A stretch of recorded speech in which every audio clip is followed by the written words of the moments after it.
17 বছর পরে আজকে হচ্ছে স্বাস্থ্য কমিটির মিটিং হয়েছে। 2009 সালে লাস্ট এই মিটিংটা হয়েছে। এখন দায়িত্ব প্রাপ্তির পরে আজকে আমার প্রথম মিটিং। তো এই মিটিংটি 17 বছর পর যদি প্রত্যেক মাসে হওয়ার কথা ছিল, তো আমরা আজকে প্রথম যে ডিসিশনটা নিয়েছি আজকে মিটিংয়ে, সেটি হচ্ছে যে আমরা প্রত্যেক মাসের প্রথম সপ্তাহে প্রত্যেক মাসে আমরা এই মিটিংটি করব। আমরা দ্বিতীয়ত যে বিষয়টি আজকে সিদ্ধান্ত হয়েছে, আমরা এখানে অবকাঠামোগত কিছু সীমাবদ্ধতা রয়েছে, সেগুলো উত্তরণে আমরা কিভাবে কাজ করতে পারি সেগুলো নিয়ে আমাদের কথা হয়েছে। দ্বিতীয়ত হচ্ছে এই হসপিটালে আমাদের যান্ত্রিক অনেক সীমাবদ্ধতা আছে। আমাদের ইসিজি মেশিন, অক্সিজেন সরবরাহতা, আমাদের হচ্ছে ডিজিটাল এক্সরে বা এরকম নানাবিধ অনেকগুলো সরঞ্জাম আমাদের হসপিটালে লিমিটেশন আছে। সেগুলো উত্তরণের ক্ষেত্রে আমাদের কিছু প্রয়োজনীয় সিদ্ধান্ত নেওয়া হয়েছে। আশা করি আমরা দ্রুততম সময়ের মধ্যেই এই মেশিনগুলোকে আমরা ইনস্টল করতে পারবো। তৃতীয়ত আমরা যে বিষয়গুলো নিয়ে কথা বলেছি সেগুলো হচ্ছে আমরা রুগী এবং ডাক্তারদের এক ধরনের এখন একটা মুখোমুখি অবস্থা তৈরি হয়েছে।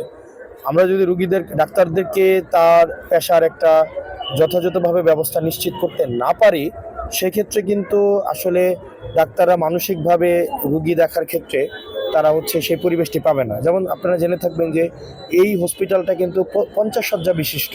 50 শয্যা বিশিষ্ট হসপিটাল হওয়া সত্ত্বেও প্রত্যেক দিন কিন্তু ডাক্তাররা আমাদের 90+ 100-150 রুগী কিন্তু ভর্তি থাকে। তাদেরকে কিন্তু সেবা বঞ্চিত করছেন না। তারা কিন্তু 50 জনের বেডে ভর্তির চিকিৎসা থাকলেও তারা কিন্তু ওই রুগীদেরকে কিন্তু চিকিৎসা দিচ্ছেন।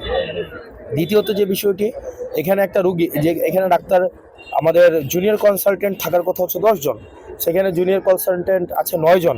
তার মধ্যে আবার 4 জন হচ্ছে বিভিন্ন জায়গায় প্রেশনে আছেন, অ্যাটাচমেন্টে আছেন।